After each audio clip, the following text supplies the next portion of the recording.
قصتنا النهاردة عن سامي بيأجر شقة في عمارة قديمة وسط البلد، الدور الرابع بالتحديد. من أول يوم وهو حاسس إن في حاجة غريبة في المكان، خصوصا في الممر الطويل اللي بيوصل للأوضة الأخيرة. كان كل يوم بعد نص الليل يسمع أصوات خطوات ماشية بالبطء ناحية الأوضة بتاعته، لكن كل ما يفتح الباب الممر فاضي. عدى أسبوع وقرر يسأل الجيران، قالوا له محدش ساكن في الأوضة اللي قدامك من بعد الست اللي فيها ما ماتت من 10 سنين، وكان دايما بتحب تمشي في الممر قبل ما تنام. سامي ضحك وقال في نفسه أكيد هما بيهزروا، أكيد في حد ساكن هناك.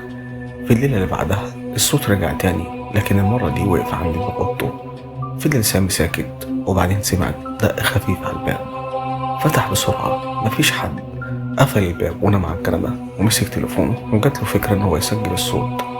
تاني يوم الصبح شغل التسجيل، سمع فعلا خطوات وبعدها صوت همسة من ست بتقوله: ليه فتحت الباب؟ ليه فتحت الباب؟